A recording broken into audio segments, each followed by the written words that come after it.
Hi friend, তো আশা করি তোমরা সব খুব ভালো আছো। তো আমিও খুব ভালো আছি। তো আরেকটা ভিডিও নিয়ে তোমাদের সঙ্গে চলে আসলাম। তো আজকে দিদি ভাই ছাঁচি কুমড়ো রান্না করবে চিংড়ি মাছ দিয়ে। তো ছাঁচি কুমড়োটা কিভাবে রান্না করব সেটাই তোমাদের সঙ্গে শেয়ার করব। তো পুরো ভিডিওটা অবশ্যই দেখবে, আশা করি তোমাদেরও ভালো লাগবে। তো সবার প্রথমে দেখো, চিংড়ি মাছটা আমি লবণ হলুদ মাখিয়ে কড়াইতে দিয়ে দিয়েছি। চিংড়ি মাছটা একটু হালকা করে আমি ভেজে নেব। এদিকে চিংড়ি মাছটা হালকা করে ভাজা হচ্ছে, আর এদিকে দেখো ছাঁচি কুমড়োটা সুন্দর করে একদম ঝিরি করে কেটে নিয়েছি। এবারে আমি ছাঁচি কুমড়োটা গাবলার মধ্যে রেখে লবণ দিয়ে ভালো করে মাখিয়ে রাখবো কিছুক্ষণ। তো দেখতে থাকো। এই যে এই গাবলার মধ্যে এবার ছাঁচি কুমড়োটা ঢেলে নিলাম। এবার লবণ দিয়ে মাখিয়ে রাখবো, কেননা লবণ দিয়ে মাখালে জলটা বেরিয়ে যাবে, আমার ছাঁচি কুমড়োটা তাড়াতাড়ি ভাজাও হয়ে যাবে।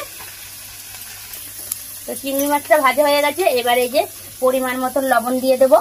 লবণ দিয়ে ভালো করে ছাঁচি কুমড়োটাকে এই যে এইভাবে চটকে নেবো, কেননা এই যে এইভাবে লবণ দিয়ে একটু চটকালে অনেক পরিমাণে জল বেরোবে, আর আমার ভাজাটাও সুবিধা হবে আর খেতেও ভালো লাগবে। তো দেখো আমি এইভাবে বড় গাবলার মধ্যে করে নিয়ে নিয়েছি। দেখা যাচ্ছে এত চটকাতে চটকাতে একদম অল্প একটু হয়ে যাবে।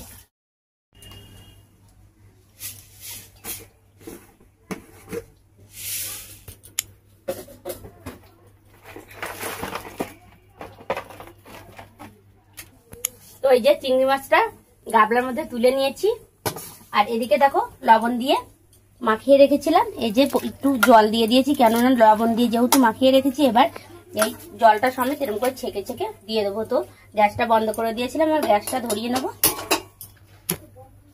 তো এবারে কড়াইয়ের মধ্যে আমি সাদা তেল দিয়ে দেবো। তো কড়াইতে পরিমাণ মতন তেল দিয়ে দিয়েছি। তো তেলটা ভালোভাবে গরম হয়ে নিক। এদিকে দেখো দুটো শুকনো লঙ্কা 2 খণ্ড করে নিয়েছি, আর সর্ষে ফোড়নে দেবো। ছাঁচি কুমড়োতে শুকনো লঙ্কা তেলের পর দেবো, আর সর্ষে আমি ফোড়ন দেবো। তো তেলটা আমার ভালোভাবে গরম হয়ে গেছে। তো এবার আমি ফোড়নটা দিয়ে দিলাম, শুকনো লঙ্কা আর সর্ষে। তো শুকনো লঙ্কা আর সর্ষেটা একটু ভালো করে আমি ভেজে নেব।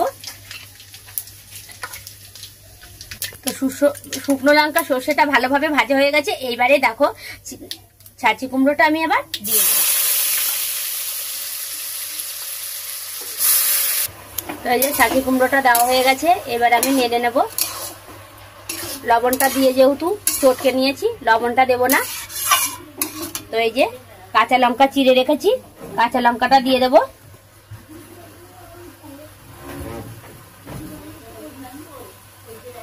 আর এবার পরিমাণ মতন একটু হলুদ দিয়ে দেবো। লবণটা যেহেতু আগে দিয়েছি, লবণটা দেব না, পরে চেখে দেখে লবণটা দেব। তো এই যে পরিমাণ হলুদ দিয়ে দিলাম।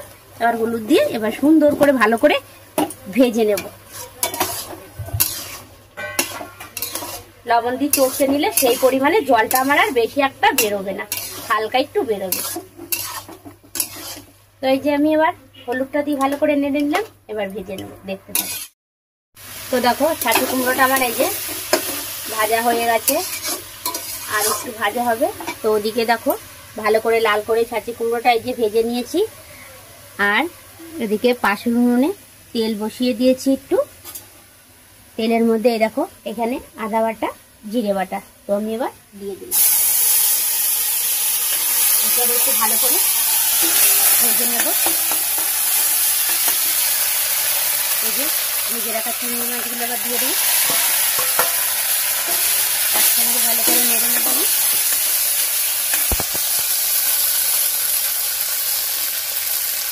একটু ভাজা হোক। তো দেখো আদা বাটা জিরে বাটা দিয়েছি, চিংড়ি মাছ ভাজাও দিয়েছি। এইবারে আমি গ্যাসটা বন্ধ করে দিলাম। গ্যাসটা বন্ধ করে এবারে আমি দিয়ে দিলাম এর মধ্যে।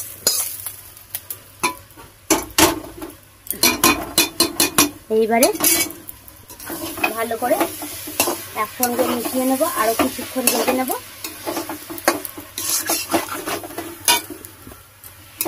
এইভাবে খেয়ে দেখবে ছাঁচি কুমড়ো, খেতে সেই টেস্ট। আর সঙ্গে তো চিংড়ি মাছ আছে, এমনিতেই চিংড়ি মাছে যে কোনো রেসিপি রান্না করলে খাওয়াটা জমে যায়। তো আর একটু ভাজা হলে, আর আমি অন্য কিছু দেবো না, আর একটু ভালো করে ভাজা হলে আমি নামিয়ে ফেলবো। তো আমার এই রেসিপিটা পুরো তৈরি হয়ে গেছে। তো ফ্রেন্ড, আমার এই ভিডিওটা তোমাদের কেমন লাগলো অবশ্যই কমেন্ট করবে, ভালো লাগলে লাইক করে দিও একটা। টাটা।